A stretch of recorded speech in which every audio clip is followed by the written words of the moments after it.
Continuous charge distribution को समझते हैं। राइट, कंटिन्यूअस चार्ज डिस्ट्रीब्यूशन समझाया था मैंने थोड़ा लास्ट लेक्चर में। फॉर्मूला देख लेते हैं इसका।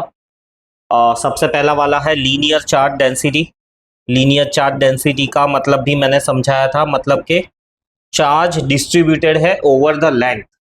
Right, over the length is much higher as compare to area of cross section and the volume.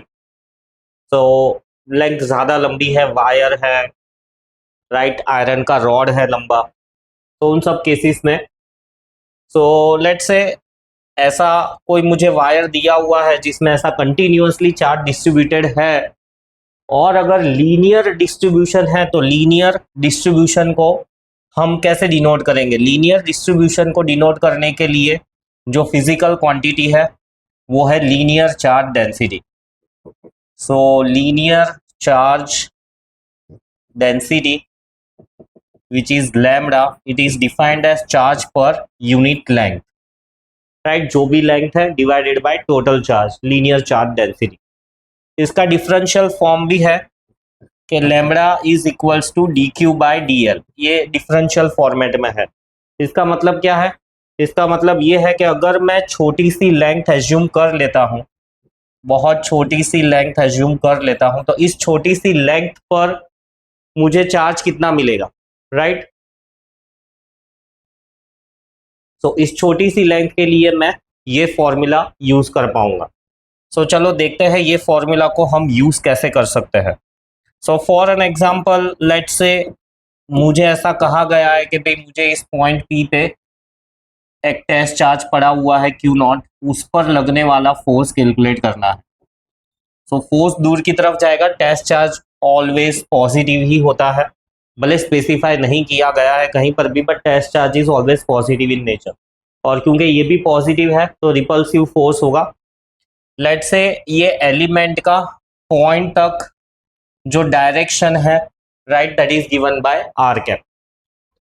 So dl पे तो छोटा सा चार्ज है डी क्यू, तो फोर्स भी छोटा सा ही होगा। इस चीज को समझो, छोटा सा एलिमेंट है तो छोटे से एलिमेंट पर चार्ज भी छोटा है, और उस छोटे चार्ज की वजह से छोटा सा फोर्स, फिर उसका हम समेशन करेंगे, मतलब कि इंटीग्रेशन करेंगे। So that will be K Q1, right, Q2 है small amount of charge d Q by distance square, और डायरेक्शन है आर कैप, राइट। और इसको और फर्दर ढंग से मैं लिखूं तो it will be k Q naught, D Q की वैल्यू मुझे मिलेगी lambda d l r cap by are square. मुझे टोटल अमाउंट ऑफ फोर्स चाहिए, तो टोटल अमाउंट ऑफ फोर्स मिलेगा मुझे इंटीग्रेशन करके। इंटीग्रेशन में भी कुछ चीज़ों का ध्यान रखना है, और इंटीग्रेशन एग्जैक्टली कैसे काम करेगा वो नेक्स्ट पार्ट में हमको पता चलेगा। फोर्स के लिए हम ये इंटीग्रेशन को एक्सपांड करने की मेहनत नहीं करते, क्योंकि इंटीग्रेशन से रिलेटेड जो भी क्वेश्चंस है या डेरिवेशन है वो सारे इलेक्ट्रिक फील्ड में आते हैं। तो अभी सिर्फ ये एक छोटा सा हिस्सा समझ कर रख लो, और फिर उसका एक्सपांशन नेक्स्ट पार्ट नंबर 2 जो इलेक्ट्रिक फील्ड है उसमें आएगा। सो integration of D F is F, के कांस्टेंट है, इंटीग्रेशन के बाहर जाएगा क्यू नॉट, उसकी भी वैल्यू चेंज नहीं होने वाली है।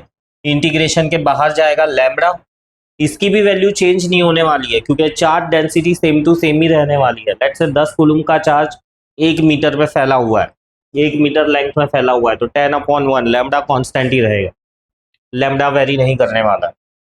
सो अब क्या वेरी करेगा? वेरी करने में है ये जो डिफरेंशियल वेरिएबल है वो तो वेरी करने ही वाला है, right. R square, r distance vary करेगा, ये डीएल कहाँ पर लिया हुआ है उस हिसाब से आर का डिस्टेंस वेरी करेगा। और ये पूरा स्केलर पार्ट हो गया जो कि तुमको मैग्नीट्यूड देगा, और ये वाला जो हिस्सा है ये तुमको डायरेक्शन देगा। सो ये आएगा तुम्हें ये आया force due to continuous charge distribution, right. Simple understanding है ये।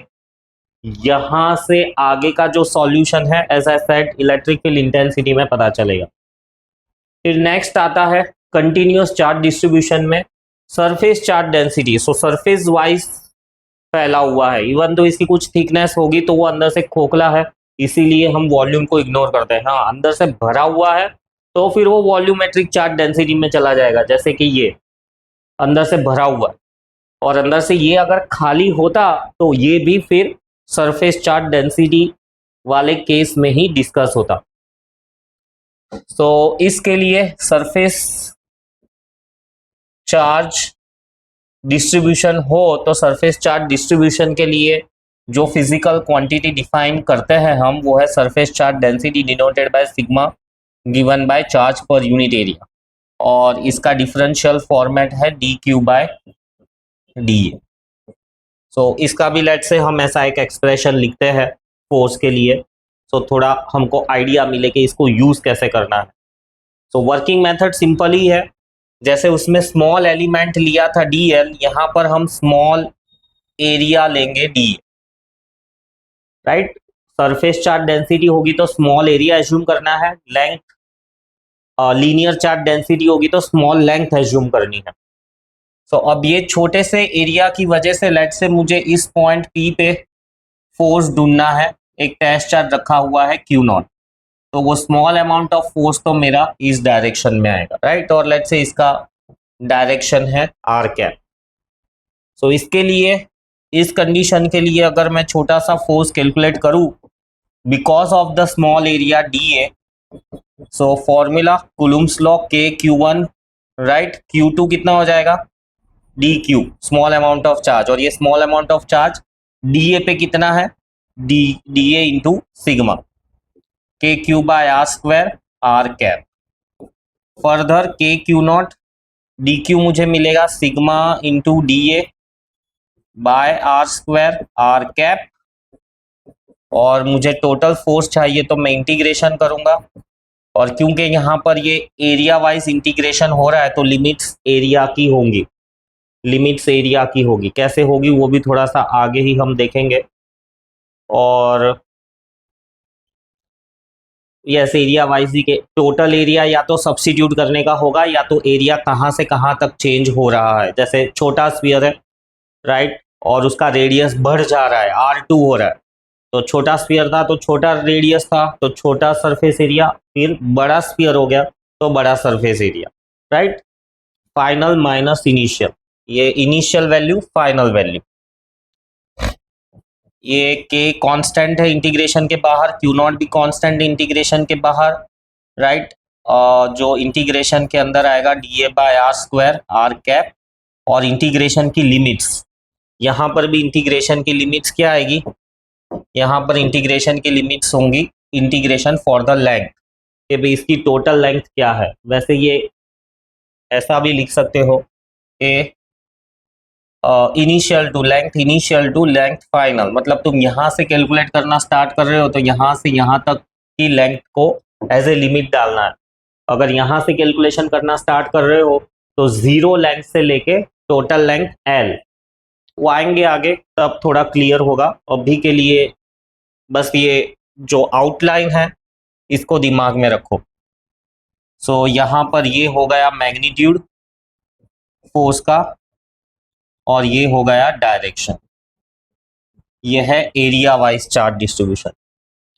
फिर अगर वॉल्यूम वाइज चार्ज डिस्ट्रीब्यूशन है, right, volume wise charge distribution है, तो वॉल्यूम वाइज चार्ज डिस्ट्रीब्यूशन के लिए हम जो फिजिकल क्वांटिटी डिफाइन करते हैं वो है volumetric charge density. Volumetric charge density को कैसे डिफाइन करते हैं, volumetric charge density rho is equals to charge per unit volume, और इसका differential format d Q by d v. चलो इसको भी यूज करके हम स्मॉल अमाउंट ऑफ फोर्स ढूंढते हैं। तो इसको यूज करने के लिए हम छोटा सा वॉल्यूम एज्यूम करेंगे, राइट। जरूरी नहीं है ऐसा ड्राइंग करके बताओ, एक ऐसा सर्कल भी कर दो तो चलेगा। सो ये छोटा सा वॉल्यूम है डी वी, इसकी वजह से पॉइंट पी पे फोर्स कितना होगा, और पॉइंट पी पे charge test charge Q naught पड़ा हुआ है। So small amount of the force will be K Q1 Q2 by are square, और डायरेक्शन होगा आर कैप, और डी क्यू की वैल्यू इसी से सब्स्टिट्यूट होगी rho D V by are square are cap.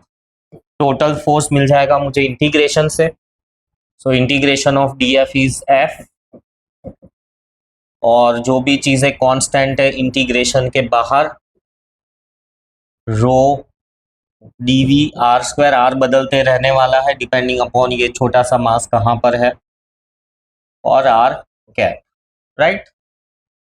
फिर जैसा कि मैंने कहा, और इसमें इंटीग्रेशन होगा over the volume, so limits लगाना भी आना चाहिए। वो जस्ट नेक्स्ट पार्ट के अंदर ये इंटीग्रेशन कैसे सॉल्व करना है वो क्लियर होगा। अभी के लिए तुमको यही समझना है कि लीनियर चार्ज डिस्ट्रीब्यूशन का मतलब क्या है, लीनियर चार्ज डिस्ट्रीब्यूशन से related physical quantity linear charge density, उसका फॉर्मूला, उसका डिफरेंशियल फॉर्मेट, डिफरेंशियल फॉर्मेट को कूलम्ब्स लॉ के अंदर हम कैसे अप्लाई करेंगे, राइट। डी क्यू को बस लेमडा डी एल सब्स्टिट्यूट करना है।